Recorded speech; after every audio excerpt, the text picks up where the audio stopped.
Hello tout le monde, on se retrouve aujourd'hui en ce début de mois de novembre et je vais vous présenter les nouveautés de chez Zibeline. Donc vous avez déjà ces petites plumes de différentes couleurs, vous les avez en blanc, en noir avec du foil doré et argenté. Vous avez également 3 petites breloques en nouveauté, donc vous avez un sucre d'orge, un petit bonhomme en pain d'épices et un petit ange. Vous avez également ces petites clochettes. Donc vous avez des clochettes de petite taille et de plus grande taille. Donc ça permet de faire des projets plus importants, enfin en taille plus petit ou plus grand. Et vous les avez en couleur or et argent, si je dis pas de bêtises. Et vous avez 3 seaux. Donc moi j'ai reçu celui-ci avec les petits gnomes avec écrit Joyeux Noël. Ils sont juste trop jolis. Et vous en avez 2 autres que je vous mettrai de toute façon tous les liens en barre d'infos. Ensuite, je sors la dernière collection de chez Comptoir du Scrap. Donc, je suis allée au salon Tendance Créative sur Toulouse et j'ai craqué dans la boutique dans mes pochettes sur cette magnifique collection. Alors, Perrine n'avait pas tout, mais voilà, les petites choses qui m'avaient fait de l'œil y étaient. Donc, j'ai pu craquer un petit peu. Et j'ai craqué notamment sur ce Dies petite maison. En fait, ça va faire une petite boîte en forme de maison. Donc, je trouvais ça super sympa pour faire vos calendriers de l'Avent ou pour faire des petits cadeaux de table que vous mettez. Moi, souvent, au repas de Noël, je mets ça à côté de chaque personne. Donc, chaque personne, ça permet de patienter un petit peu et d'avoir un petit cadeau à ouvrir. Donc voilà, vous pouvez mettre des petites babioles dedans. Donc pour faire la réalisation de cette boîte, franchement, c'est pas compliqué. Vous avez le dies... voilà, pour faire la boîte. Donc là, je le passe tout simplement à la Big Shot sur un papier de la collection. Et vous avez également la porte et les petites fenêtres. Alors les petites fenêtres, finalement, vous allez voir, je ne les ai pas mises parce qu'en fait, ça fait vraiment des petits carrés tout petits. Et j'avais, il me semble, déjà collé ma boîte. Et en fait... tout simplement, j'aurais pu faire directement les fenêtres dans le papier de la boîte et coller un petit morceau de papier rouge de l'autre à l'intérieur de ma boîte pour pouvoir faire les fenêtres, mais j'y ai pensé après. Donc voilà, c'est pas très grave, j'ai quand même mis la porte. Vous allez voir à la fin le résultat de ma petite boîte, c'est pas gênant qu'il n'y ait pas au final de petites fenêtres. Donc là voilà, c'est les petits éléments qu'il y a en plus. Donc vous avez le toit que j'ai choisi de faire en rouge et j'avais découpé ma porte et mes fenêtres.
Je décide ensuite de décorer ma petite boîte. Donc j'ai sorti ce petit chat avec son écharpe d'hiver que j'ai acheté également dans la boutique dans mes pochettes. C'est également un tampon de chez Comptoir du Scrap, mais il me semble que c'est la collection de l'année dernière si je dis pas de bêtises. Et je décide de coloriser uniquement sa petite écharpe dans les tons de rouge pour que ça matche bien avec le toit de ma petite maison qui sera rouge.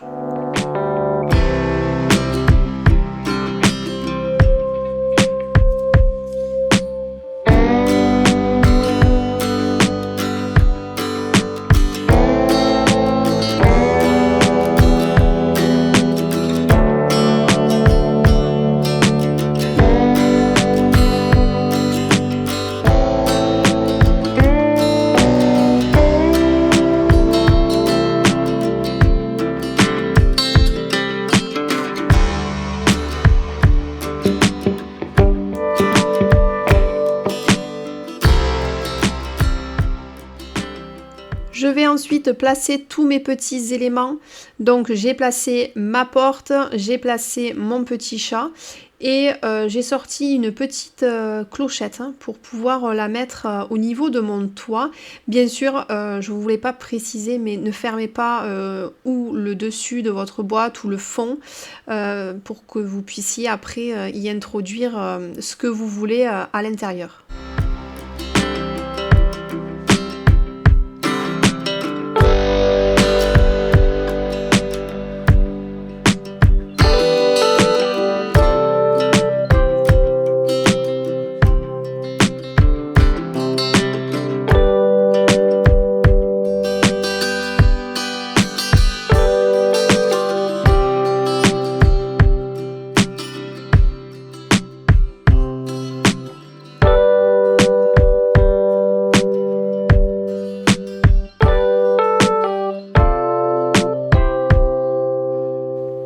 Donc pour y insérer ma petite clochette, j'ai tout simplement fait un trou avec la Crop-A-Dile.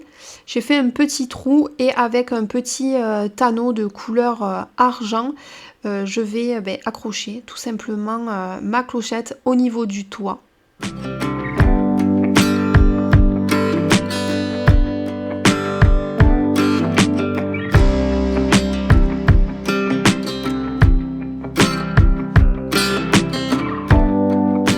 Donc je vous montre le petit résultat. Alors j'ai accroché aussi la breloque pain d'épices, le petit bonhomme en pain d'épices, et puis finalement je trouvais que ça faisait beaucoup. Donc vous verrez sur la fin que finalement je l'ai enlevé.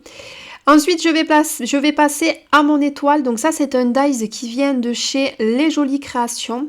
Alors moi j'ai pas la Big Shot la plus grande. Donc je pense que j'ai pas la A4, j'ai le plus petit si je dis pas de bêtises. Et donc le dies dépasse. Mais vous allez voir que déjà en largeur il rentre. C'est juste, il se pose juste un souci au niveau de la longueur.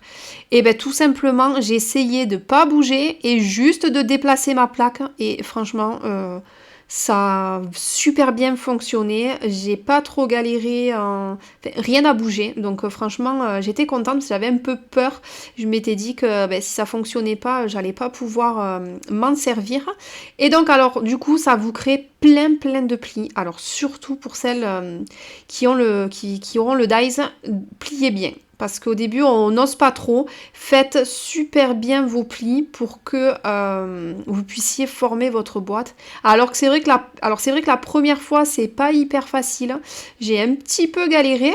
Mais après, franchement, une fois qu'on a compris le fonctionnement, j'en ai refait plusieurs depuis.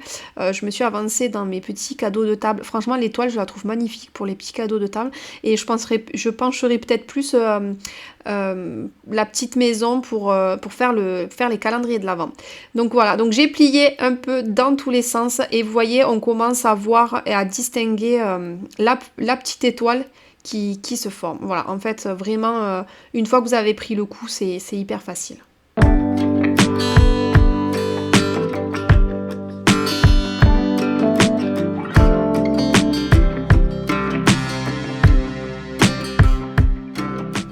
Je sors des tampons que j'avais achetés toujours sur le salon Tendance Créative de Toulouse. C'est encore du comptoir du scrap. J'avais vraiment envie d'utiliser cette collection. Ça faisait plus d'une semaine et demie que le salon avait eu lieu et j'avais toujours pas utilisé mes petits achats.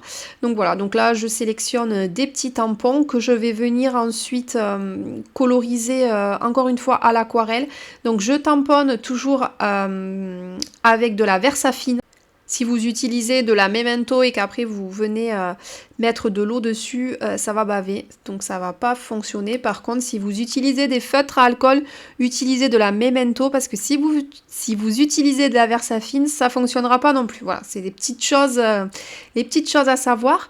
Donc là, j'ai sorti une palette d'aquarelle de chez Prima.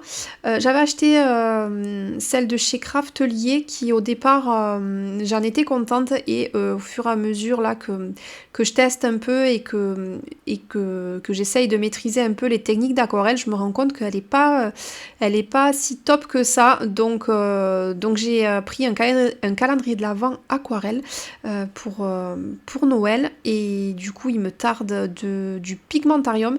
Et donc, il me tarde de tester ces aquarelles-là. Bon, après, vous allez voir, hein, pour tout ce qui est feuillage, franchement, ça fait le job. Mais c'est vrai que pour les petits personnages, je suis assez déçue de la palette de chez Craftelier.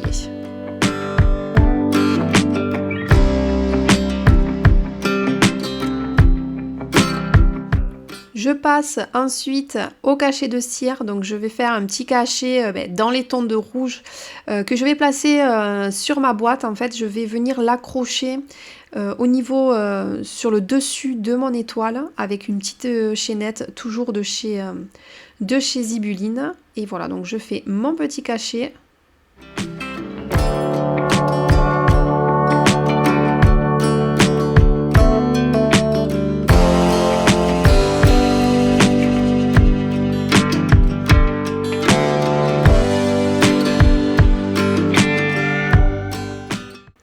Je vais décorer mon étoile avec pas mal de petits éléments. Donc déjà, j'ai détouré mes petits tamponnages que j'ai colorisés. Je sors une petite chaînette pour pouvoir accrocher mon cachet de cire. Je vais découper aussi des petites étiquettes dans les tons de rouge de chez Zibuline. Et voilà, je vais placer tout ça pour essayer de décorer ma petite boîte. Ma caméra aura coupé, donc vous n'aurez pas la fin de l'assemblage, de la décoration, on va dire, de la petite étoile. Mais rien de plus à dire, j'ai tout simplement placé tous mes éléments et j'ai collé. Vous aurez remarqué également que la qualité de la vidéo au niveau de la luminosité est pas top. Je me suis fait surprendre par la nuit, j'ai filmé le jour où on avait changé d'heure, donc la nuit est arrivée plus tôt.